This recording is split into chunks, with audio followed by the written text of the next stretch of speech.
Okay, continuing on with our discussion. So, I don't know if this is going to work, but I'm going to try it. It's easy to kind of visualize. You should be able to visualize these for-profit conditions and know just by looking at the graph what you're looking at. And so what I'm going to do is I'm going to kind of go like this. Okay, so there's my demand curve, right? And here's what you'll discover, or here's what you know. So long as this demand curve is above the bottom of the average total cost curve, you're going to have economic profit, right? And that makes sense because demand is also marginal revenue. So step one, X marks the spot, right? So it's your magic spot is always going to be where this intersects the marginal cost curve. And so long as that spot is above the cost curve, then when you draw the line, the cost number is always going to be below the revenue, right? So you're always going to have a profit. So that's what economic profit looks like. That's economic profit. That's economic profit. That's a lot of economic profit, but that's what economic profit looks like. Okay, so long as that line is above the bottom, it doesn't have to be above much, right? That's just a little bit, but that's still economic profit. Now, the second condition, if this line intersects the bottom of the average total cost curve and looks like that, that's going to be zero economic profit. And it kind of makes sense, right? Because that point is going to be, that's where the magic line is going to go through there, right? And so that's where your demand curve, that's going to be your revenue, but that's also the same point where it intersects your average total cost, so that's going to be the same number. So let's just say it was 10 over here, right? 10 minus 10 is 0. So that's what zero economic profit looks like, right? It's right, intersects the very bottom of that average total cost curve. Now, the third condition, economic loss, is so long as that demand curve is anywhere in between the bottom of the average total cost and the bottom of the average variable cost. So that's economic loss. That's economic loss. That's economic loss. Any one of those is going to be economic loss, okay? And then finally, we talked about this before, but if this demand curve gets to the bottom of the average variable cost curve, it's time to shut down, all right? And so visually, that's what it looks like. So I hope that helped a little bit, okay? Now, let's continue our discussion on those for-profit conditions. And I'm going to give you, the answer to the punchline. In the short run, so if you go back to that list of sort of attributes that we started with, where we listed, many firms and no barriers to entry and things like that, you could add to that list that in the short run,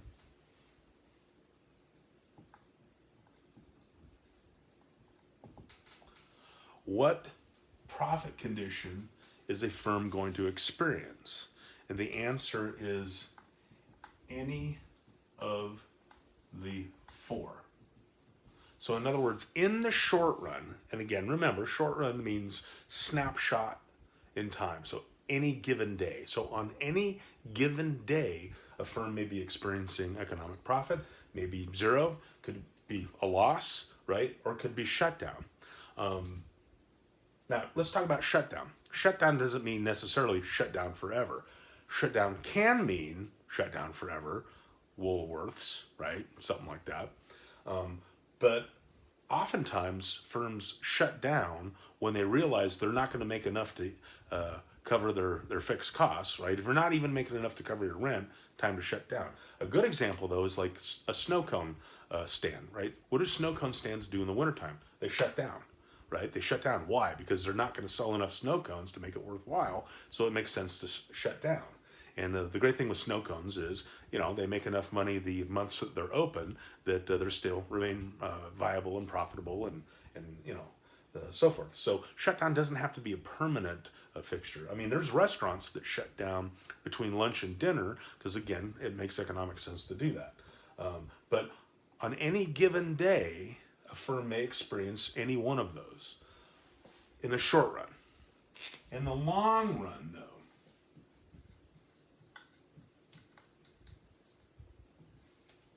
in the long run, firms experience in a perfectly competitive market zero economic profit. Okay, which is why it's sometimes called normal profit. Okay, now let's talk about why. All right, so here's the firm. Average total cost, average variable cost, marginal cost, demand, marginal revenue, marginal benefit. Okay? That's what the firm looks like. What do you think? Pay attention here now, okay? What do you think the market looks like? Of course, the market is made up of multiple firms. Well, the market, in a perfectly competitive market structure, looks like a normal market, right? Demand, the collective demand, right? The aggregate demand is downward sloping, and then supply looks like that, right? And again, we said that the market sets the price.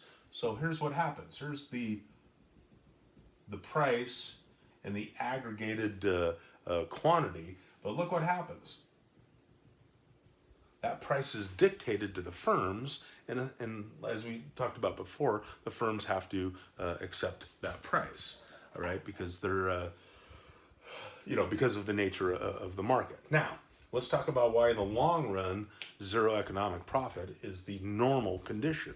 And it has to do with this. So if you're an entrepreneur and you're looking to start a business in a market, what kind of market are you going to look for? You're going to look for one where the firms are earning a profit, right? I mean, that's kind of basic.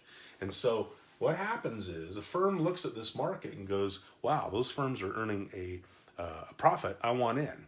And again, refer back to the earlier video. Are there barriers to entry? Are there things keeping firms out? No. So a firm is free to join this market. And when multiple firms join a market, what does that change in the market? Which one of those does it shift? Well, we're talking about firms, right? So it's going to shift supply. And in fact, it's going to shift supply to the right. It's going to be an increase in supply. So supply increases, right? Now look what that does. That creates a new equilibrium point and a new lower price.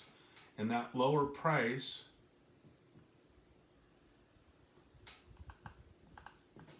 is again forced onto each of the firms in the market, and they're still earning a profit, right? But it's now less profit. Well, more time goes by, more firms join in, and supply continues to shift. And again, new price, right?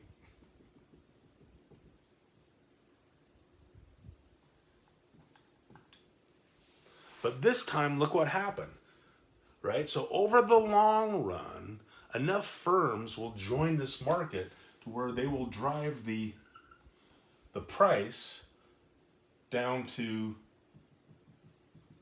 zero economic profit. And, at that point, right, our revenue and our cost are at the same point.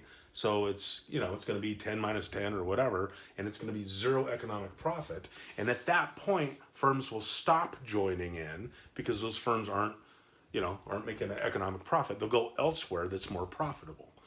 And I could do it, I'm not going to do it, but I could do it the other way too, right? So when the price is so low that firms are earning a loss, what happens over time? Firms leave, right? Because a firm can endure loss for a little while, but not forever, right? Not in the long run. You go out of business. So as firms leave, supply shifts back this way, price goes up until it hits zero, and then the firms stop leaving. So again, that's an explanation as to why in the long run, firms experience zero economic profit, but in the short run, they can experience any of the four. Okay? I think that about does it. So, I think we're done. I'll talk to you soon. Thanks.